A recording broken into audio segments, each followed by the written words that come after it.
টানা বৃষ্টিতে সবুজে রূপ নিল মক্কার মরুভূমি। পৃথিবীর বয়স যত বাড়ছে কিয়ামত ততই নিকটবর্তী হচ্ছে। রাসূল সাল্লাল্লাহু আলাইহি ওয়াসাল্লাম হাদিসের মাধ্যমে আমাদের কাছে কিয়ামতের অনেক নিদর্শনের কথা বর্ণনা করে গেছেন। তার মধ্যে বেশ কিছু নিদর্শন ইতিমধ্যে বাস্তবায়িত হয়ে গেছে বা হচ্ছে। কিয়ামতের আলামতের মধ্যে উল্লেখযোগ্য একটি হল অতিবৃষ্টি, অনাবৃষ্টি, তীব্র ঠান্ডা ও বিভিন্ন প্রাকৃতিক দুর্যোগ ব্যাপক হারে বেড়ে যাবে। এতে করে মাঠ ঘাট যেমন ফসলহীন হয়ে পড়বে, প্রাকৃতিক দুর্যোগের কারণে ফসলের উৎপাদন ক্ষতিগ্রস্ত হবে। আবার মরু অঞ্চলে ঝড় বৃষ্টির কারণে ঘটবে এর উল্টোটা, বন্যার কবলে পড়ে বিপর্যস্ত হবে আরব অঞ্চল। পানির ছোঁয়ায় শুষ্ক মরুভূমি হয়ে যাবে সবুজ অরণ্যে। রাসূল সাল্লাল্লাহু আলাইহি ওয়াসাল্লাম বলেছেন, কিয়ামত অনুষ্ঠিত হবে না যে পর্যন্ত সম্পদের প্রাচুর্য আসবে না। এমনকি কোনো ব্যক্তি সম্পদের যাকাত নিয়ে ঘুরবে, কিন্তু নেওয়ার মতো কোনো লোক পাবে না।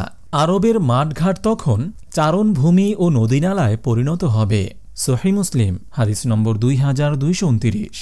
কোরআন হাদিসের ভাষায় আরব বলতে গোটা আরব উপদ্বীপকে বোঝায়।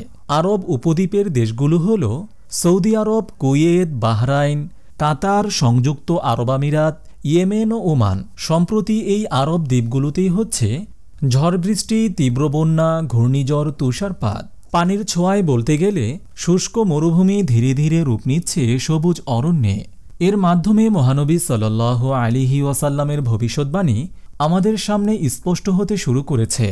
এছাড়া সৌদি সবুজায়ন ও মধ্যপ্রাচ্যের সবুজায়ন নামে দুটি বিশাল কর্মপরিকল্পনা ঘোষণা দিয়েছে সৌদি আরব। ধারণা করা হচ্ছে এর মাধ্যমে ব্যাপক আকারে আরব দ্বীপগুলোতে সবুজায়নের ধারার সূচনা হল। কিয়ামত নিয়ে আলামতে সুগরা ও আলামতে কোবরার কথা বলা হয়েছে। কিয়ামত হয়তো সন্নিকটে, তাই আরবের আবহাওয়ার এত পরিবর্তন। এসবের মাধ্যমে আরবের মরুভূমি উর্বর হবে, চাষাবাদের উপযুক্ত হয়ে উঠবে, গাছপালায় ভরে যাবে।